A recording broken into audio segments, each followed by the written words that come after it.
নমস্কাৰ বন্ধুসকল, মই ধ্ৰুৱজ্যোতি হলৈ পুনৰ এটা ভিডিঅ' লৈ আপোনালোকৰ মাজলৈ aljobassam.com ৱেবছাইটটোৰ মাধ্যমেৰে। আজিৰ ভিডিঅ'টোৰ বিষয়বস্তু হ'ল যে দুদিনমান আগতে আমাৰ মাননীয় মুখ্যমন্ত্ৰী হিমন্ত বিশ্ব শৰ্মা ছাৰে অসম ডাইৰেক্ট ৰিক্ৰুইটমেণ্ট চমুকৈ ADREৰ চিলেবাছৰ বিষয়ে এটা ঘোষণা কৰিছিল, নতুন চিলেবাছৰ বিষয়ে।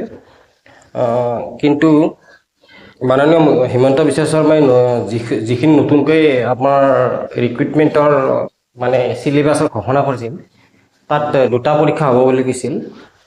আপোনাৰ মেইনছ হ'ব, প্ৰিলিমিনাৰী হ'ব আৰু ভাইভা হ'ব বুলি কৈছিল।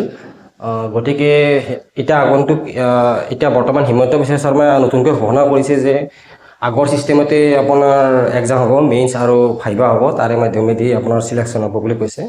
গতিকে ভিডিঅ'টোত কি কৈছে এবাৰ আপোনালোকে চাই ল'ব পাৰে।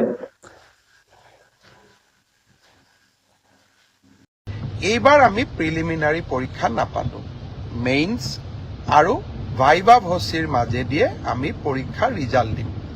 অৱশ্যে 11 লাখ ছাত্ৰ ছাত্ৰীয়ে যেতিয়া 2100 পৰীক্ষা কেন্দ্ৰত পৰীক্ষা দিব, ই এটা ভীষণ প্ৰত্যাহ্বানমূলক হ'ব। কেনেকৈ পৰীক্ষা পাতিব পাৰিম, 2100 স্কুল কলেজ, ই এটা ডাঙৰ প্ৰত্যাহ্বান হ'ব। চৰকাৰী বিষয়াসকলে এই বিষয়ে আলাপ আলোচনা আৰম্ভ কৰিছে।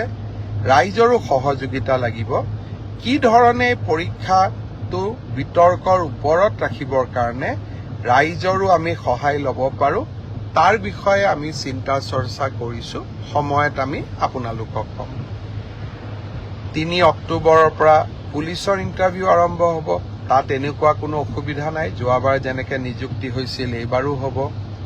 আৰু শিক্ষকৰ নিযুক্তিৰ ক্ষেত্ৰতো আমি ইতিমধ্যে ব্যৱস্থা আৰম্ভ কৰিছোঁ আৰু ইয়াতো বহুত বেছি বিতৰ্কৰ অৱকাশ নাই। আৰু এইবিলাকত নিশ্চিত কোৱালিফিকেশ্যন লাগে কাৰণে কেণ্ডিডেটৰ সংখ্যাও কম।